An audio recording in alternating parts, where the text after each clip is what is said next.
I wanna thank you for being so blind. You didn't know that it was my time. They should have told you I am for the people, and on my shoulder carrying the world. Say yes, the victory is mine. Oh yeah. I tumble like the dice do. Stay on the humble. Hi, this is DJ Filter representing iRemix Radio.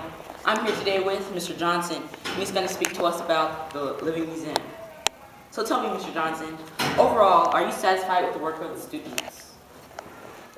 I'm always satisfied when they make an effort to actually show what they've learned, to show that you can get excited about school, you can get excited about learning, and then represent what they've learned in a public process. I like the fact that it's public, that people see it, that people outside of the school community actually get to see it, therefore making them accountable to, you know, their families, the university, the people up the street. You know, really it becomes a whole thing in and of itself. So it excites me that we can have something that the students see as beyond just a school there in the classroom.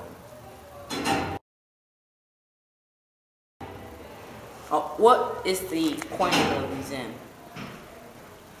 Well, it's a research project. At the end of the day, we can't get away from the fact that students need to learn how to go about picking and developing a topic, getting evidence and sources to support a thesis, and then figuring out a way to synthesize all that information in their own words and then present it.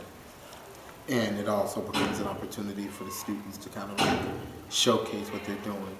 So much of the work we end up doing in schools, deprived with the exception of arbitrary standardized tests which show that a child can read at 7th grade level, which I guess is nice.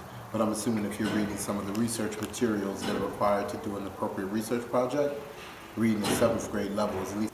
Was there a theme for this year's Living Museum?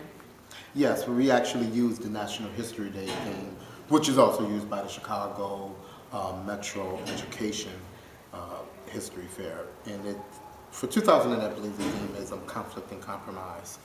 Conflict and compromise, yes. What would you like to have seen more in the projects? I would like to have seen greater student analysis of evidence and support.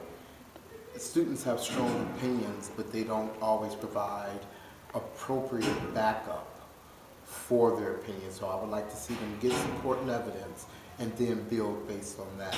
Within the documentaries, I would have liked to have seen more primary sources, and I would like to have seen them develop pieces that were stronger outside of other video pieces. There were quite a few pieces this year that seemed to, they looked great when you look at them, but they took, in my opinion, too much from other sources.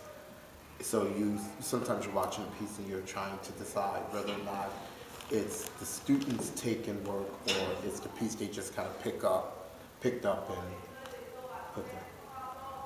Was there one common theme that all the boards had that you really liked?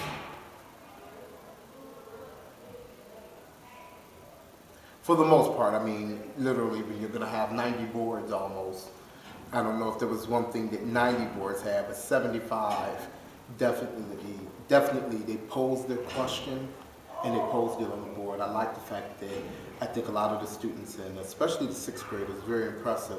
They begin to grasp the idea of identifying the question. And we worked long and hard. On that. And because we worked long and hard on that, I was happy to see that kind of like manifest in their work. You could see what their question was. You understood their thesis. And maybe next year, you know, less time will be spent on developing the question and more time on researching it. So, hey. Did you have a favorite board? Absolutely not. I love them all. You're not going to catch me up on that. All right. Well, this has been another report by DJ Filter. And remember, that's how the cookie crumbles. They should have told you I am for the people, and on my shoulder carrying the world.